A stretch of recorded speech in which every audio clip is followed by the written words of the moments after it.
MBBS abroad में at a time life कितनी easy हो जाती है and at a time life कितनी हार्ड हो जाती है। हर किसी के अंदर होम सिकनेस आती है जब festivals like Deepavali and Chhath Puja आता है। हम एमबीबीएस अब्रॉड में जिस चीज को सोच के परेशान हो रहे होते हैं ना, हम घर पे आके वो चीजों को अपने मम्मी पापा के साथ जब शेयर करते हैं, अपने ओल्ड फ्रेंड्स के साथ, स्कूल फ्रेंड्स के साथ जब हम शेयर करते हैं, वो चीजें ऑनेस्टली किसी भी तरीके का कोई भी बर्डन ऐसा नहीं लगता यार एक चुटकी में ये सारी चीजें सॉल्व हो गई। रशिया और अब्रॉड बहुत तरीके की चीजें आपको सिखाती है, अकेले रहना, फाइट करना, like lots of things. So hi everyone, I know it's been a long time I'm not uploading any video on the YouTube and मेरा कोई अता पता भी नहीं था कि मैं कहाँ हूँ। So yes, I am on the vacation, spending my quality time with my friends, with my family. Like मैं एक मेमोरी क्रिएट करने में लगा हुआ था अपने फैमिली के साथ, ताकि जब मैं यहाँ से 2 मंथ जो मुझे मिले थे उसको जब मैं यहाँ से निकलूँ, जब रशिया जाऊँ, तो आने वाले एटलीस्ट 9 और 10 मंथ जो होंगे उसमें मैं किसी भी तरीके से अपने फैमिली को मिस ना करूँ, किसी भी तरीके से अपने फैमिली को लाइक देखो 100% कंपनसेट तो नहीं हो सकता यार, हर किसी के अंदर होम सिकनेस आती है जब festivals like Deepavali and Chhath Puja आता है, बट स्टिल जो भी थोड़ा बहुत कंपनसेट हो सकता था, जितनी भी मैं मेमोरीज बना सकता था, जितनी भी मैं फोटोज ले सकता था, वो सब मैं ट्राई कर रहा था। एंड ऑफ कोर्स जो भी लोग एमबीबीएस अब्रॉड अभी परस्यू कर रहे हैं, मतलब रनिंग ईयर्स में, उनसे आप ये चीज पूछना कि ये जो 2 मंथ्स होते हैं ना हर स्टूडेंट्स के लिए, कितना गोल्डन टाइम आता है। लाइक हम एमबीबीएस अब्रॉड में जिस चीज को सोच के परेशान हो रहे होते हैं ना, हम घर पे आके वो चीजों को अपने मम्मी पापा के साथ जब शेयर करते हैं, अपने ओल्ड फ्रेंड्स के साथ, स्कूल फ्रेंड्स के साथ जब हम शेयर करते हैं, वो चीजें ऑनेस्टली किसी भी तरीके का कोई भी बर्डन ऐसा नहीं लगता यार ये चुटकी में ये सारी चीजें सॉल्व हो गई। लाइक ऐसी कोई चीजें थी नहीं जिसकी हम इतनी बर्डन ले रहे थे। तो yes, after spending all this things, vacation is over now and it's time to go back to Russia. यार एक जो डिग्री कर रहे हैं, जो सपना हम और हमारे मम्मी पापा ने देखा था, हमारे फैमिली ने देखा था, उसको पूरा करने के लिए। एंड ऑफ कोर्स यार रशिया और अब्रॉड बहुत तरीके की चीजें आपको सिखाती है, अकेले रहना, फाइट करना, like lots of thing. And बहुत सारे लोग ऐसा बोलते हैं ना कि एमबीबीएस अब्रॉड में किसी भी तरीके का स्ट्रगल नहीं है यार, उनके लिए बस एक चीज बोलूंगा, वो बंदा अपने कंफर्ट जोन से निकल के एक आउट हसल मोड में जाता है, क्योंकि इंडिया में ना उसके लिए हर वो चीज अवेलेबल है जो वो सिर्फ कह दे तो मम्मी पापा उसके लिए यूं अवेलेबल करा दे। एंड रशिया और अब्रॉड में उसको हर चीजें खुद से करनी, सुबह के ड्रेसिंग से लेकर रात के वॉश बेसिन के आखिरी बर्तन तक, वो अकेला एलोन वॉरियर होता है। तो प्लीज जस्ट डोंट से यार एमबीबीएस अब्रॉड तो सिर्फ मजे करने जाता है। आप अनसंग स्ट्रगल्स भी देखिए उसमें कि किस तरीके का स्ट्रगल्स एक बच्चा एक एमबीबीएस अब्रॉड का स्टूडेंट करता है। And yes, this is my last year, तो आई जस्ट वांट कि मैं एक ब्लॉग बनाऊं, डिफरेंट ब्लॉग बनाऊं क्लासेस के, like how I spend my days, like different things I just want, क्योंकि ये जितने भी ब्लॉग्स होंगे ये मेरे लिए कंटेंट से ज्यादा एक मेमोरी फॉर्मेशन का काम करेगा, मेमोरी क्रिएशन का काम करेगा, ताकि ऐसे जब 4-5 साल बाद कभी मैं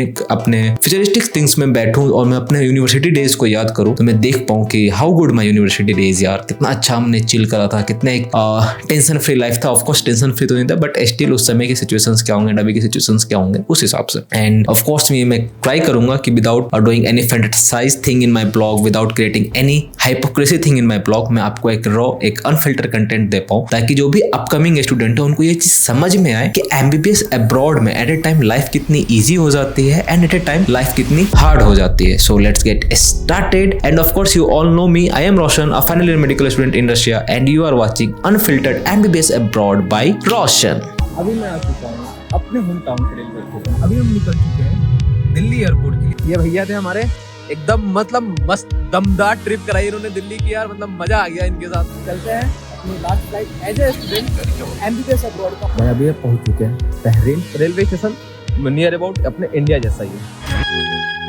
अभी मैं आ चुका हूँ अपने होम टाउन के रेलवे स्टेशन पे, एंड यहाँ से जो मेरी जर्नी होगी वो दिल्ली के लिए होगी। तो नियर अबाउट जो जर्नी होगी वो 16 से 18 आवर्स के बीच में होगी, as predicted by Indian railway. And then उसके बाद तो मुझे नहीं पता है कि कितना लेट होगा। एंड देन जो second part of the journey होगी वो होगी मेरी दिल्ली से मॉस्को के लिए। एंड देन जो अगली जर्नी होगी वो मॉस्को से समारा के लिए होगी। तो नियर अबाउट ये पूरी जर्नी जो मेरे 3 पार्ट में डिवाइडेड रहेगी। सो चालू करते अपने सफ़र को। इस सफ़र में आपके साथ शेयर करूंगा अपने रियल एक्सपीरियंस, इंपॉर्टेंट डॉक्यूमेंट जो कि फर्स्ट टाइम और जितने भी एमबीबीएस अब्रॉड के स्टूडेंट उनको ट्रैवल करने के लिए, रशिया ट्रैवल के लिए जरूरी होता है। एंड मैं कोशिश करूंगा जितने भी वहाँ पे नेटिव इंडियंस ट्रैवलर्स के साथ और जितने भी रशियंस मिलेंगे उनके साथ मैं अपनी एक्सपीरियंस शेयर करने की एंड उनकी एक्सपीरियंस टुवर्ड्स इंडियंस के लिए शेयर करने की कोशिश करूँगा।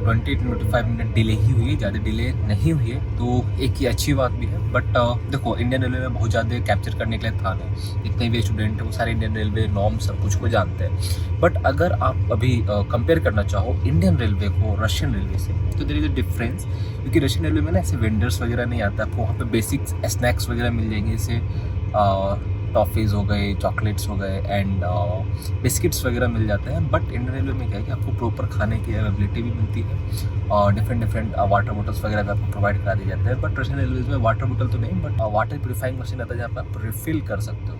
तो ये कुछ बेसिक डिफरेंस था। बाकी सीट्स वगैरह में भी आप जैसे वहाँ पे रशियन रेलवे में अगर आप फर्स्ट एसी करते हो तो वहाँ पे कूपे कहते हैं, और यहाँ पे फर्स्ट एसी का जैसे एक डिफरेंट कंपार्टमेंट होता है, तो लाइक उस टाइप से चीज़ें रहती है। तो बेसिकली कुछ बड़ा डिफरेंस नहीं है रशियन रेलवे और इंडियन रेलवे में, अगर हम टाइम्स को हटा दें, डिलेज को हटा दें। यस, जो मेरी फर्स्ट पार्ट की जर्नी थी इंडियन रेलवे की वो यहाँ पे ख़त्म होगी। मैं अब दिल्ली पहुँचूँगा एंड यहाँ पे आफ्टर 4 डेज ऑफ स्टे फिर मेरी जो अगली जर्नी होगी वो दिल्ली से मॉस्को के लिए। अभी हम निकल चुके हैं दिल्ली एयरपोर्ट के लिए एंड यहाँ से लगभग नियर अबाउट 30 मिनट्स की जर्नी होगी एंड अभी बज रहे हैं हमारे यहाँ 12। तो मतलब जो मेरी फ्लाइट है सुबह 4 बजे है, इंटरनेशनल चेक इन जो भी होता है वो 3 घंटे में चालू हो जाता है, 3 आवर्स बिफोर अराइविंग।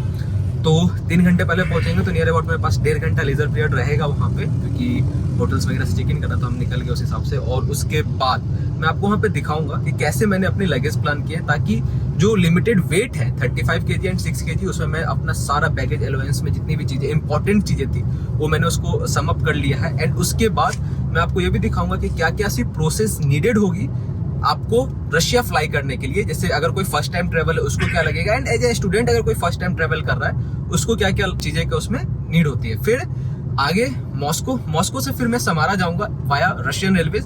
तो मैं आपको एक बार रशियन रेलवेज का भी गेट थ्रू करवाने वाला हूँ एंड रशियन से भी मैं कुछ बात करूंगा जिसको मैं आपके साथ शेयर करूंगा रॉ एंड एकदम अनफिल्टर्ड तरीके से। एंड सबसे इंपॉर्टेंट चीज की जो दिल्ली थी यार बहुत अच्छी टाइम कटी है, बट ऑफकोर्स गवर्नमेंट ऑफिस हमेशा लोगों को डिसअपॉइंट करती है, not always but yes most of the time. तो बस मेरा भी कुछ एनएमसी में काम था तो उन्होंने एनटीए वालों पे फेंक दिया, फिर एनटीए वाले एनएमसी पे फेंक दिया, मतलब एक लूप चल रहा है। तो अब देखते यार, एक बार जब मैं फाइनल में आऊंगा तो देखूंगा कि उसमें क्या कैसे सारी चीजें होती है। तो बस ये एक चीजें रह गई मेन इंपॉर्टेंट सी। अब चलो दिल्ली थोड़ा सा घूम लो, एक बार देख लो एरो सिटी हमारी दिल्ली की कितनी अच्छी है। तो लेट्स गो।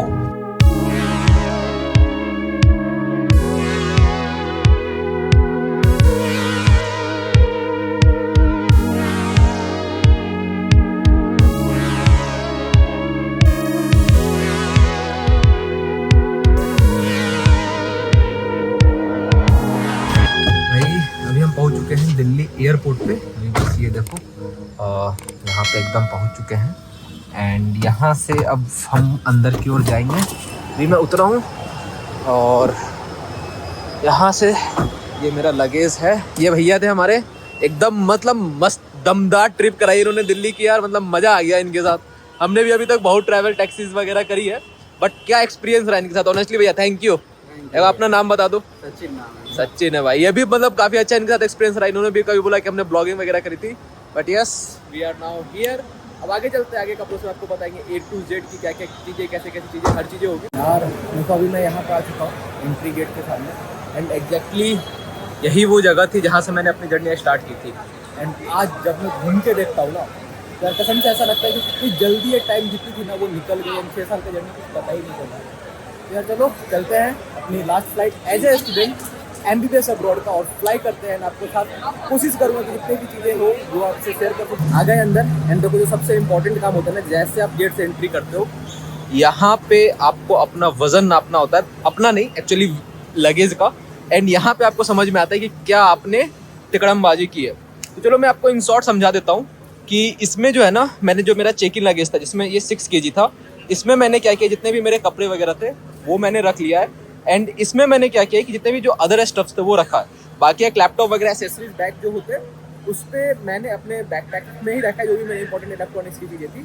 तो ये सारी चीज़ें करके हमने इसको डन करा है पूरे पैकेजिंग। जो भी फर्स्ट टाइम ट्रैवल करें ना उनके लिए है कि आप यहाँ पे आओ, अपनी फ़्लाइट का चेक इन काउंटर देख लो कि कहाँ पे है, कैसे खुला है, क्या है। एंड इसमें ABCD के हिसाब से वहाँ पे देखो, जैसे ये लगी हुई है ना ऊपर LM लिखा हुआ है, वैसे आपको वहाँ पे चेक इन काउंटर मिलेगा। वहाँ पे जाओगे आप चेक इन करोगे एंड देन आफ्टर अपने आगे की जर्नी जो है परस्यू करोगे। मतलब चेक इन के बाद ही आप आगे, जैसे ये देखो इमिग्रेशन सेंटर है, वहाँ पे जा सकते हो, इंटरनेशनल डिपार्चर, फिर वहाँ पे बढ़ेंगे एंड उसके आगे का प्रोसेस आपको दिखाएंगे कि passport and authority immigration authorities में क्या क्या चेक किया जाता है। भाई मतलब क्या ही बताऊँ, मेरा ना टोटल बैगेज अलाउंस था 35 kg एंड मैंने उसको सिंपली एक लगेज में रख लिया।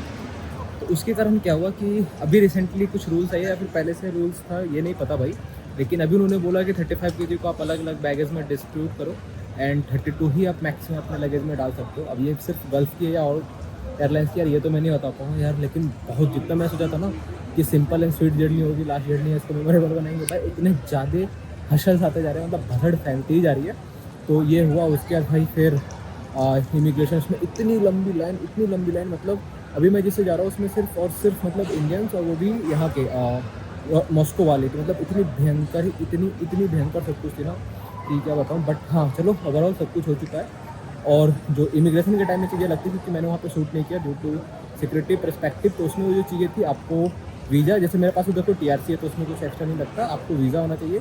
अगर आप फर्स्ट टाइम ट्रैवल हो तो आपके अपने यूनिवर्सिटी का इन्विटेशन लेटर होना चाहिए, जिससे कि आप अगर इन्विटेशन वाले पूछे इमिग्रेशन वाले तो आप उनको बता पाओ कि हाँ आप वहाँ पे स्टडी करने जा रहे हो, क्योंकि ऑल एंड सोल आपका वही मतलब जो भी आपका प्रूफ होता है कि आप रशिया पढ़ने के लिए जा रहे हो वही होता है। तो ये सारी कुछ बेसिक से स्टफ्स थी जिसमें बहुत सारे मतलब पासपोर्ट आप अपने रेडी रखो, डॉक्यूमेंट्स में आप इन्विटेशन रख लो, वीज़ा तैयार रखो। तो फर्स्ट टाइम ट्रैवल्स के लिए तो ये, आप जो कहीं पे घूमने वगैरह जा रहे हैं तो उनका अगर कहीं पे भी टूरिस्ट वीज़ा है तो उतने वो क्वेश्चन इमिग्रेशन सारे नहीं करते, तो that's it for the immigration purpose. और जो बैगेज वाले था वो मैंने आपको बता दिया। एंड जो भी कोशिश करना है कि जो भी अपना चेक इन करो, और जो केबिन है, केबिन में कोशिश करना है कि आप कोई भी लिक्विड आइटम ना रखें। तो ये बेसिक थिंग्स थी। अब चलते आगे, जो कि मेरी सफ़र होगी मॉस्को तक के लिए इंडिया से। एक बात और सभी समझ लो कि जो भी फर्स्ट टाइम ट्रैवलर है और जो रशिया जा रहे हैं, तो कोई भी अपने ये एजेंटों के पचड़ों में कभी भी मत पड़ना यार कि रूबल्स ले लो, कुछ रूबल्स ले लो, 1000 and 2000 data is the maximum. क्योंकि आपको यहाँ पे जो रेट मिल रहा है, क्योंकि मैंने भी अभी पता करा था मार्केट में कि रेट्स वगैरह क्या है, बट जो रेट मिल रहा है काफ़ी मतलब गंदा रेट है, उससे अच्छा काफ़ी अच्छा रेट आपको सभी ये लोग दे रहे हैं 0.8, 0.7, 0.85। तो इससे अच्छा काफ़ी अच्छा रेट आपको अभी जब रशिया पहुँचोगे तो मिल जाएगा। नियर अबाउट 9192 का अभी रेट चल रहा है जो आपको मिल जाएगा गूगल। मतलब आपको जो अवेलेबल रेट चल रही है मार्केट में एज ए सिंपल जितना आपको मिल सकता है, उसकी मैं बात बता रहा हूँ। तो ये चीज़ एक बार भाई देख लेना कि एजेंटों के चक्कर में ज़्यादा INR को मतलब जो रूबल्स है वो ज़्यादा मत रख लेना। आराम से आओ, 1000 2000 मतलब 10-5 बच्चे मिलके 10,000 का करवा लो सारा काम। एंड उसके बाद आराम से यहाँ पे आना, अपना अकाउंट्स वगैरह खुलेगी, यहाँ पे आराम से आपको सीनियर्स हेल्प कर देते हैं। तो एजेंटों के चक्कर में मत पड़ना, इसमें भी ये भी एक बहुत इंपॉर्टेंट पॉइंट था भाई। तो भाई अब बोर्डिंग करने जा रहे हैं। यहाँ से देखो पूरी ये बोर्डिंग की लाइन जा रही है, यहाँ से अपन बोर्ड करेंगे। एंड आपको अंदर का दिखा देता हूँ कि कैसा क्या होता है। बेसिकली इसमें बहुत ज़्यादा कुछ कवर करने के लिए है नहीं, किन्नी सी चीज़ें कि यहाँ पे जाएंगे आपका गेट पास मिल जाता है। ये गेट पास है, ये आपको मिल जाएगा। एंड देन यहाँ से आपको सिंपली एंट्री मिल जाती है। तो इसमें बहुत मतलब बेसिकली इसमें कुछ नहीं है, बस आप जाओ, आपको इनसाइड एयरपोर्ट ये सब दिखा देते हैं। यहाँ से एंट्री करेंगे एंड देन आफ्टर सीधे बहरीन में 2 घंटे का लेओवर रहेगा। एंड देन बहरीन के आगे हम निकलेंगे मॉस्को के लिए। तो भाई समय आ चुका है इंडिया को फाइनली बाय बाय बोलने का। एंड यहाँ से एग्जैक्टली जो फील आता है ना कि तुम यार इंडिया से कहीं दूर प्रदेश जा रहे हो, वो वाली चीज़ है। तो बस भाई इंडिया का सफ़र यहीं तक था। फिर मिलते हैं अगले साल इंडिया से, और शायद अगले साल का स्टे काफ़ी लंबा हो, अच्छा हो कि यार लास्ट ईयर है। End of course her cheese important है एंड हर चीज़ मेमोरी बनाने वाली है। तो ओके भाई, अब टेक ऑफ करते हैं यहाँ से। अब मिलते हैं आपसे बहरीन में।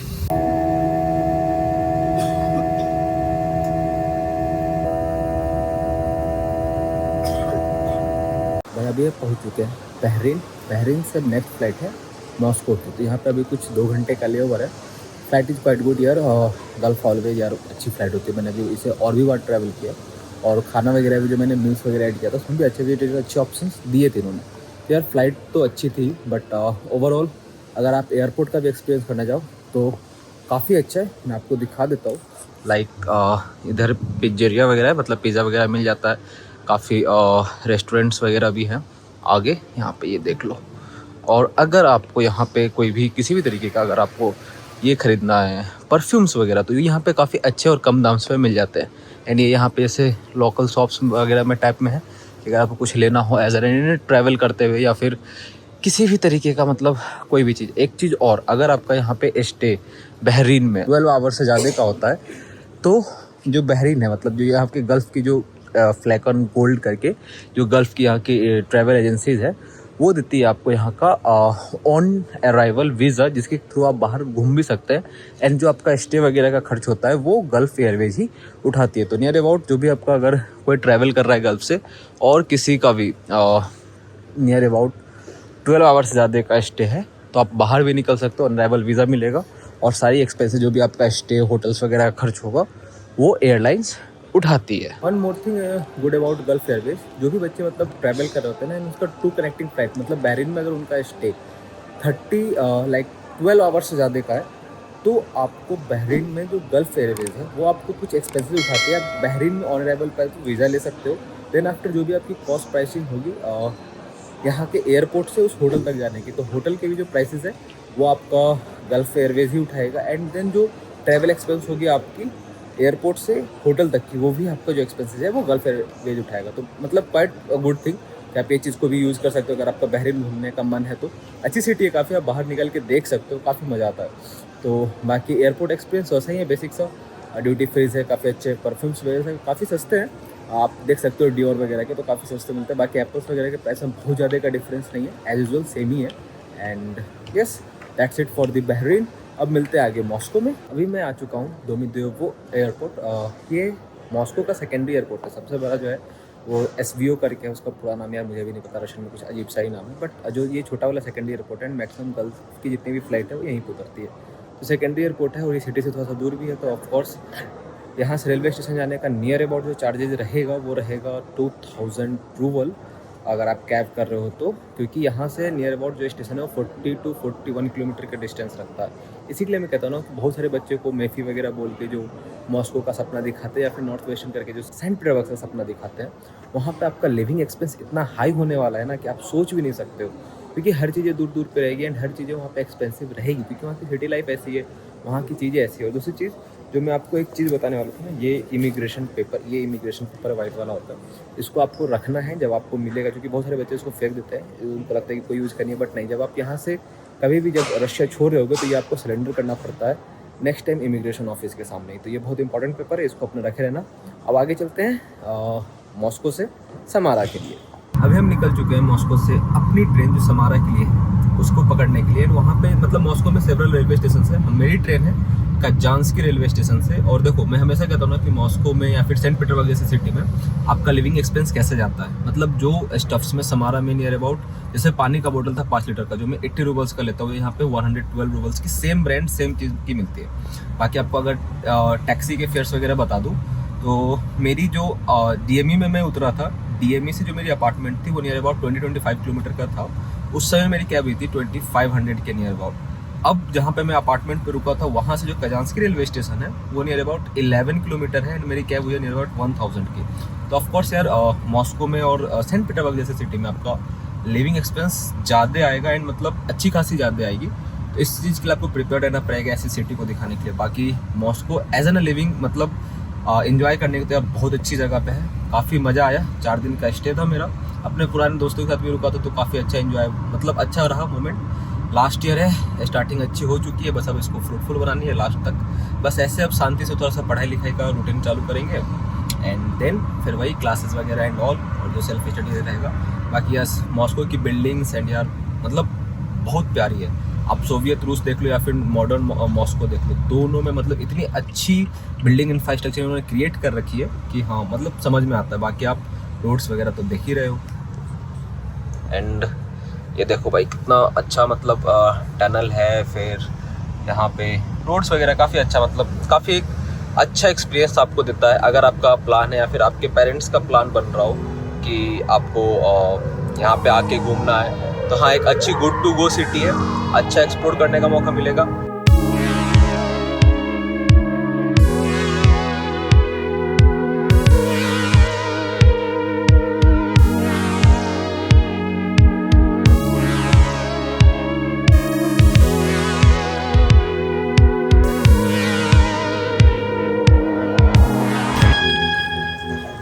ये है काजांस्की रेलवे स्टेशन का एंट्री गेट। मॉस्को इतनी बड़ी सिटी है ना कि सिंगल रेलवे स्टेशन से तो यहाँ पे वर्क होना नहीं है। तो नियर अबाउट 10 रेलवे स्टेशन है पूरे मॉस्को में एंड 4 इंटरनेशनल, मतलब टोटल 4 एयरपोर्ट है, जिसमें से आई थिंक 2 तो इंटरनेशनल एयरपोर्ट हैं, एक तो DME, दूसरा SVO। एंड मॉस्को की सबसे अच्छी बात क्या लगती है मालूम है, अगर किसी कंट्री को अपनी हेरिटेज बचाना और अपने कल्चर को बचाना है और उसको साथ में मॉडर्नाइजेशन नहीं करना है, तो ये कंट्री और ख़ास करके मॉस्को एक बहुत अच्छा एग्जाम्पल है। क्योंकि देखो सामने में मेरी दूसरी रेलवे स्टेशन है जो कि कम्प्लीटली सोवियत रूस के हिसाब से बनी है एंड ये नियर अबाउट न्यू है, जो कि मॉडर्न मॉस्को के हिसाब से पूरी बिल्डिंग की बनावट है। तो भाई ये इतनी अच्छी लगती है ना कि आप अपने साथ तो डेवलपमेंट तो कर ही रहे हो, लेकिन अपने कल्चर और रूट को भी अपने साथ रख रहे हो। अब चलते हैं रेलवे स्टेशन के अंदर, दिखाते हैं कि अंदर का रेलवे स्टेशन कैसा होता है। हालांकि जो बाकी चीज़ें हैं बेसिकली वो जो आपको आगे M लिखा दिख रहा होगा वो वहाँ का मेट्रो स्टेशन है, और ये यहाँ पे आप जो भी ट्रेन चलती है जैसे ट्राम वगैरह चलती है वो हो गई। अब वहाँ पे आप देख लो अपर वे की मेट्रोज आ रही है एंड ये इतना अच्छा रेलवे स्टेशन है। एंड खास करके यार ये घड़ी इतनी प्यारी लग रही है इन चीज़ों पे, मतलब काफ़ी अच्छा डेवलपमेंट है ओवरऑल पूरे मॉस्को का ही। बहुत अच्छे से सिविलाइज तरीके से इनको मतलब गियर अप किया गया पूरा अच्छा, मतलब जो मॉडर्न और जो ओल्ड मतलब जो सोवियत रूस जो कहा जाता है उसके साथ से इतना अच्छा मिक्सचर से इन्होंने डेवलप किया है, मतलब एक काफ़ी अच्छा एग्जाम्पल उन्होंने सेट कर रखा है। तो आगे चलते हैं अंदर और देखते हैं कि रशियन रेलवे में हमारी जर्नी कैसी रहती है। यहाँ से हम एंट्री करेंगे, ये आपका एंट्री गेट, यहाँ पे एग्जिट गेट है और वो है यहाँ के पुलिस में, जैसे इंडिया में जो भी RPF वगैरह होते हैं ना वो है यहाँ के। तो यहाँ से अब हम एंट्री करेंगे। बेसिकली मैंने अपना सामान पहले अंदर कर दिया क्योंकि लगेज बहुत हैवी था, इंडिया से आया हूँ।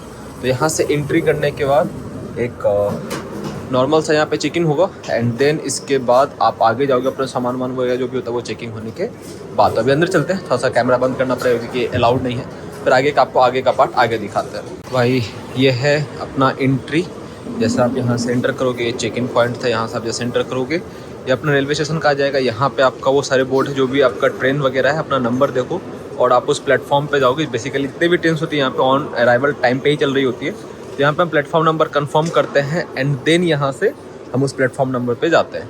तो इधर से प्लेटफॉर्म पे जाने का रास्ता है, बट अभी मेरी ट्रेन है नियर अबाउट 4 घंटे के बाद हमने रूम छोड़ दी बिकॉज ये होता ना कि अभी एक्स्ट्रा पैसा देना पड़ता। तो हम लोगों ने वो रूम को अभी बुक मतलब जो भी था हमने उसको डिस्पैच कर दिया कि बस खाली कर दिया एंड देन अभी यहाँ पे 3-4 घंटे बैठेंगे, तो उसके बाद हमारी ट्रेन है। तो ये है यहाँ पे सिटिंग एरिया, डिफरेंट बैंक्स के यहाँ पे ATMs वगैरह है, आप यहाँ पे ATMs वगैरह ले सकते हो। यहाँ पे जैसे अपने इन्फॉर्मेशन काउंटर होती है ये वो है एंड देन यहाँ पे आप जो भी जनरल ट्रैवल के आइटम्स लेने हैं जैसे प्रोडक्टिवी है, मतलब प्रोडक्टिवी 24 मतलब यहाँ पे जनरल स्टोर 24 आवर्स वाला है, डिफरेंट जैसे कजाकिस्तान बेलारूस वगैरह का।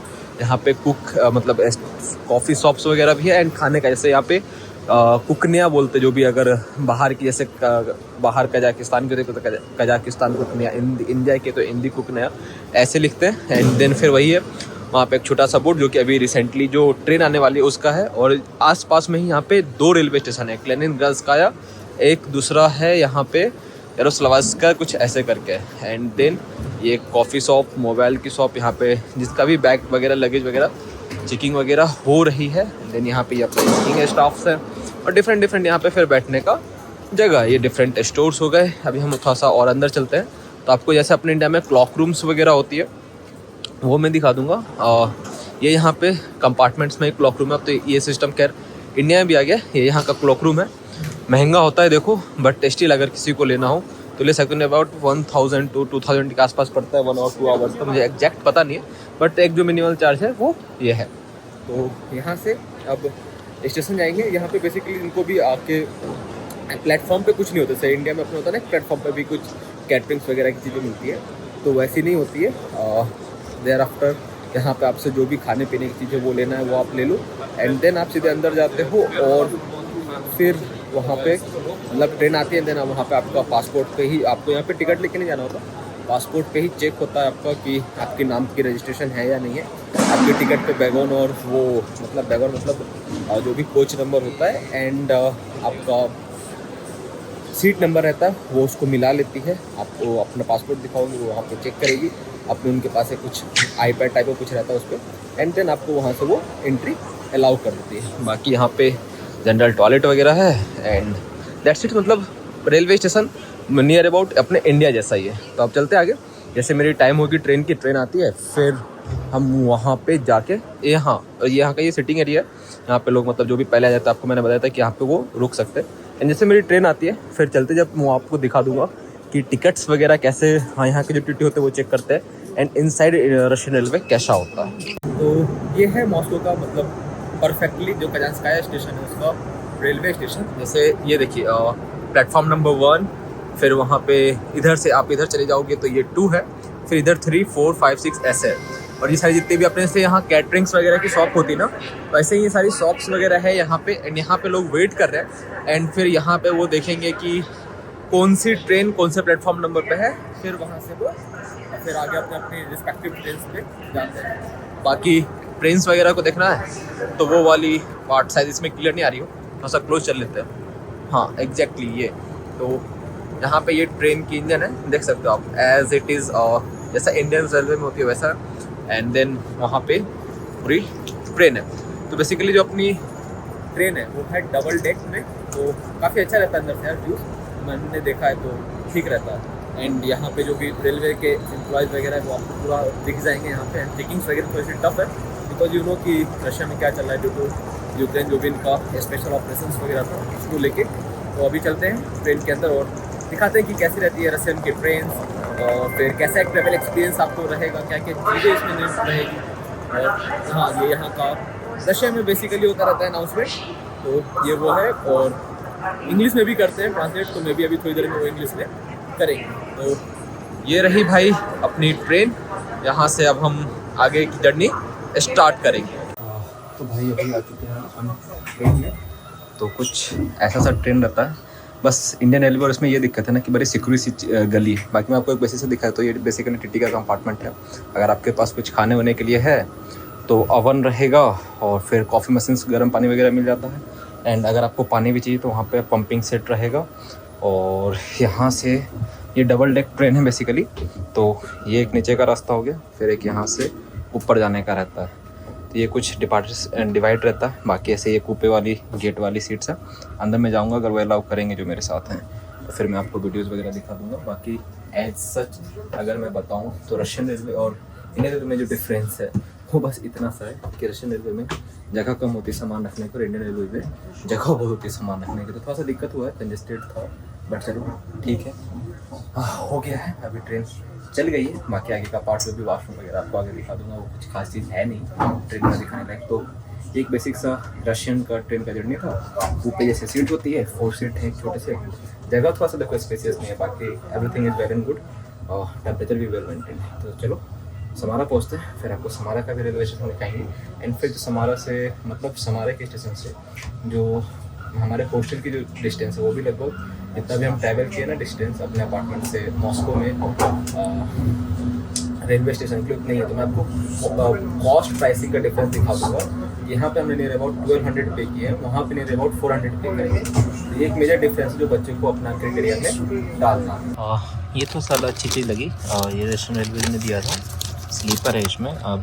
बेसिक सा बेड रोल है जो इंडिया में मिलता है, एक ब्लैंकेट और एक ये चादर वगैरह, बट ये है स्लीपर। जैसे कि इंडियन रेलवेज में भी आपको स्लीपर्स नहीं मिलता है। तो इसकी अच्छी बात क्या है कि अगर आप जूते वगैरह में भी और अगर आपको वॉशरूम जाना है तो ये स्लीपर आपको हेल्प कर देने से दिखा देता हूँ। ये कुछ ऐसा है, मतलब यूज़ एंड थ्रो टाइप का ही है। बाकी इसमें आपको ब्रश पेस्ट वगैरह का भी है। एंड देन आपको इसमें कुछ और भी है भाई, ये क्या है ये कुछ समझ में नहीं आ रहा, पता नहीं क्या है। और इसमें आपको ये जूता पहनने के लिए आपको सपोर्ट में है। एंड देन यहाँ पे आपको ये है नियर अबाउट वेट वाइप्स है, ये एंटीसेप्टिक वेट वाइप्स है। ये आपको मतलब माउथ वाश किट मिल गया आपको। इसमें ब्रश एंड पेस्ट है, और ये जूता पहनने के लिए आपका सपोर्टर ट्रे है। एंड ये एक स्लीपर। बेसिकली ये कुछ अच्छी चीज़ है जो कि इंडियन रेलवे में भी इंक्लूड होनी चाहिए, मतलब मुझे पर्सनली अच्छी लगी। बाकी आपको हैंगर्स वगैरह मिल जाता है अगर आप जैकेट वगैरह पहने वो उतार के टांगने के लिए। एंड यहाँ पे ही वो टेम्परेचर वगैरह अगर आपको अपने कूपे का चेंज करना है तो ऐसी चीज़ें हैं। तो ये कुछ बेसिक सी डिफरेंट चीज़ थी। बाकी यार अगर मैं सही बात बोलूँ तो जगह तो देखो यार काफ़ी कम है, मतलब मेरी हाइट उतनी है नहीं है, मतलब एज एन एवरेज इंडियन है 5'8" के आसपास है। एंड ये हाइट देखो, तो मतलब अगर आप अपर वाले सीट पे हो तो आपको भाई दिक्कत हो रही है आपकी अगर ना स्लीपिंग ठीक ठाक है, मतलब ओवरऑल एक्सपीरियंस एवरेज है, ना अच्छा ना खराब। बाकी अगर टाइमिंग्स वगैरह देख लेते हो तो रशियन एयरवेज ये सब चीज़ें थोड़ा सा इंडियन एयरवेज से बेटर वर्क करती है भाई। ये जैसे अगर यहाँ पे WC लिखा हुआ है ना वो खाली, इसका मतलब है कि आपका जो वॉशरूम है वो खाली है। तो ये है हमारा WC, मतलब वॉशरूम कॉमन है सबका, किसी में भी जा सकते हो। तो चलते हैं अंदर। वॉशरूम के अंदर ये है कुछ इस टाइप का रहता है वॉशरूम। लॉक हो गया भाई, ये है। और यहाँ पे नीट एंड क्लीन, अगर किसी को शावर लेना है तो ये है शावर पॉइंट। तो बस भाई ये था कुछ रशियन रेलवे का वॉशरूम, साफ सुथरा अच्छा प्यारा। बस भाई अभी आ चुके हैं अपन समारा के रेलवे स्टेशन पे, जो कि कुछ ऐसा दिखता है। यहाँ से आपका 100 टनल मतलब प्लेटफॉर्म पे जाने का रास्ता है। मतलब ये बेसिकली यहाँ से लोग निकलते, जो अंदर जाने का रास्ता है वो इस साइड से, अंदर से आगे से ऐसे चेकिंग होता है वो है। तो ये था लगेज भाई। लिफ्ट वगैरह नहीं होती रशिया में, तो अगर आपका हैवी लगेज है और आप ट्रेन से सफ़र कर रहे हो थोड़ा सा ध्यान रखना भाई, क्योंकि बहुत हालत ख़राब होती है। और बस वो ट्रेन भी सिक्योरिटी सी रहती है, तो आपको सामान वगैरह रखने में भी थोड़ी सी इशू आने वाली है। बाकी ओवरऑल एक्सपीरियंस अच्छा था, और क्योंकि रात की जर्नी थी तो बहुत ज़्यादा लोगों से इंटरेक्ट नहीं हो पाया। बेसिकली उस पार्ट को थोड़ा सा मिस करेंगे, कोशिश करूँगा कि अगले वीडियो में उसको इंक्लूड कर दूँ। अभी चलते हैं रेलवे स्टेशन से अपने हॉस्टल की ओर और आपको दिखाते हैं कि कितने का प्राइस डिफरेंस आता है टैक्सी में एक एलिट क्लास सिटी जैसे मॉस्को और एक ग्रेड 2 और टायर 2 सिटी समारा में। तो यहाँ से बेसिकली जो समारा का रेलवे स्टेशन है उसका एंट्री होता है। वो ऊपर आप रशियन में वोक्ज़ाल लिखा देख रहे हैं, उसका मतलब है रेलवे स्टेशन। यहाँ से एंट्री पॉइंट है, और ये कुछ पूरा रेलवे का जो भी एक पूरा डिपार्टमेंट होता है वो सारे अलग अलग डिवाइडेड है। वो जो RJD लिखा हुआ उसका मतलब यहाँ का RJD जो भी उसको बोलते हैं रशियन में, मैं वैसे श्योर नहीं हूँ, तो वो यहाँ का रेलवे को कहते हैं। और वहाँ पे अगर आप देख पा रहे हो तो वो पुराने ज़माने की जैसे अपने ने अभी रखी होती है इंजन्स वो हैं। तो ये कुछ था बेसिक सा समारा का स्टेशन टूर, वोक्ज़ाल जिसको आप कर दीजिए रशियन में वो। तब चलते हैं, कैब आ रही है, उसके बाद यहाँ से निकलते हैं और आपको कुछ समारे के स्ट्रीट्स और वहाँ पे जाके हॉस्टल पहुँच के अपने वीडियोज़ को करेंगे इन। अभी मैं आया हुआ था अपने यूनिवर्सिटी के डीन ऑफिस समारा के लेनिनग्रादस्काया स्ट्रीट से। ये वो स्ट्रीट है जहाँ पे जितने भी यूट्यूबर्स होते हैं समारा के या फिर अदर भी यूनिवर्सिटी के जो समारा आते हैं वो इस स्ट्रीट को बहुत अच्छे से कवर करते हैं, क्योंकि थोड़ी सी अच्छी है, वोल्गा के नियर अबाउट भी है, और समर्स का मौसम होता है, इस स्ट्रीट की खूबसूरती तो एकदम निकल के आती है। तो मैं डीन ऑफिस इसी के लिए आया था क्योंकि कोई भी स्टूडेंट जब अपने सिटी से बाहर जाता है, मतलब जिस सिटी में वो पढ़ रहा है रशिया के, या फिर वो अपने इंडिया नेटिव कंट्री जाता है, या फिर कोई फॉरेन स्टूडेंट, तो उसको यहाँ पे अपनी रजिस्ट्रेशन कहने का मतलब वो जगह जहाँ पे वो रहता है उसका रजिस्टर्ड करवाने के लिए उसको डीन ऑफिस आना पड़ता है। और डीन ऑफिस अगर आप हॉस्टल में रहते हैं, हॉस्टल मतलब ऑप्सजीते, रशिया में ऑप्सजीते कहते हैं, तो आपको यहाँ पे जैसे आप आते हो अपने पासपोर्ट के सारे जितने भी पेपर्स होते हैं जिस पे भी स्टाम्प लगे होते हैं उसकी सारी फोटोकॉपीज लेके अपने डीन ऑफिस देनी होती है। एंड फिर वो आपको नियर अबाउट 1 वीक में पासपोर्ट हैंड ओवर करते हैं एंड आपका रजिस्ट्रेशन प्रोसेस कंप्लीट करते हैं। So that's all for this video. Bye bye, thank you, take care. मिलते हैं नेक्स्ट वीडियो में कुछ अच्छे और अनफिल्टर्ड इन्फॉर्मेशन के साथ।